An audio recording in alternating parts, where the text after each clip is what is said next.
За би танаас энэ Монголын улс төрд нэг байдгал мэд үзэгдэл болчиход байгаа ёс зүйн хамааралтай асуудлыг хөндөж асуумаар байна. Тэгээ энэ бол ерөөсөө манай нам танаа нам гэх юм бол байхгүй. Монголын асуудал. Тэгээ энэ ер нь төрдөө итгэх итгэл, ард түмний итгэл, төрөө дээдлэх түүхэн уламжлал маань одоо өгөө болж байгаа нэг илрэл болоод байгаа асуудал юм.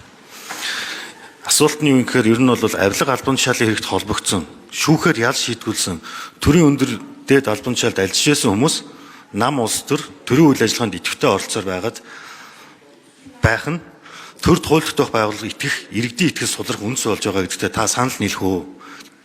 Энэ дээр таны байр суурийг сонсгоё. За ерөөсөд хариулъя. За би бол эмээтэйгээ өссөн хүүхэд. Манай эмээ өглөө болгон төрийн минь сүлд өршөө гэж сүү өргөдөг хөгшин байлаа. Би төрийг тэгж хүндэтгэл сүсгэлдэг өвөг дээдсийн удам. Өнөөдөр төрөө хүндлэгөө болсон бидэнтэй холбоотой. Тийм ч учраас төрийн өндөр албыг хасж байгаа хүн өөрөө эхлээд ёс зүйтэй байх хэрэгтэй. Үлгэрлэлтэй байх хэрэгтэй. Манлайлалтай байх хэрэгтэй. Хариуцлагатай байх хэрэгтэй. Тэгж байж бусдад шаардлага тавина. Тийм учраас хувийн зохион байгуулалт өөртөө тавих шаардлагаа би өнөөдрийн хүртэл өндөр тавьсаар ирсэн. Тийм ч учраас би намынхаа залуу гүшүүд хүртэл хэлдэг. Залуу хүн улс төрд орсноор үндсэн хуулиар олгогдсон олон эрх чөлөөг асуулдаг шүү. Тийм учраас ёс зүйтэй бай гэж. Ёс зүйгүй хүн бусдад шаардлага тавихгүй. Би их хурлын дараагаар томилогдоод хэлж ирсэн. Энэ танхимаас хууль төрдөг болохоос хулгайч төрөх ёсгүй гэж. Би энэ үг байр суурин дээр хатуу байгаа. Энд танилтал ах トゥ найз нөхөд огт хамаагүй. Тийм учраас амнаасаа гарч байгаа үг болгондоо хариуцлагатай хандаж төрөө дээдэлдэг Монголын ард түмний сэтгэл итгэлийг дахин сэргээх нь бидний залуу үеийнхний үүрэг. Тэгэхээр Бямсрын гишүүн маш зөв үг хэллээ. Тэгээд төрийнхөө нэр хүндийг сэргээхийн төлөө бидний үеих хичээ зүтгэцгээе л гэж одоо уриалмаар. За тэгээд монголчууд мартааг байгаа да.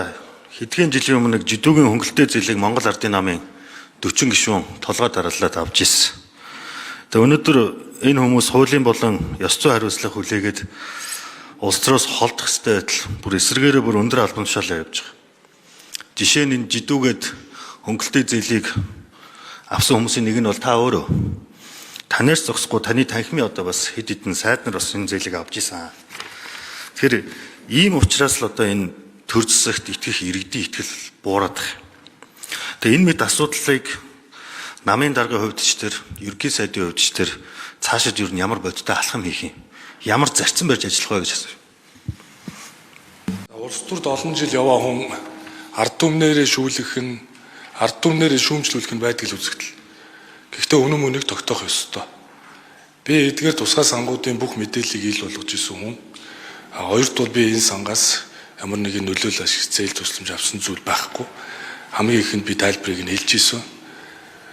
Зах зээл шилжсэн цаг үеэс хойш миний гэр бүл, миний ээж аав бол ариун цагаан хөдөлмөрөөр өнөөдрийг хүрсэн хүмүүс хөдөлмөрлөж хүн болдог гэдгийг бас амьдралаараа харуулж байгаа. Тийм учраас хөдөлмөрч хүн болгон саадтэйг болдог хүн сурталт өрөм журмыг чөлөөлж өг хэмсэн гэдэг итгэл үнэмшлэр би хүн болж хүмүүцсэн.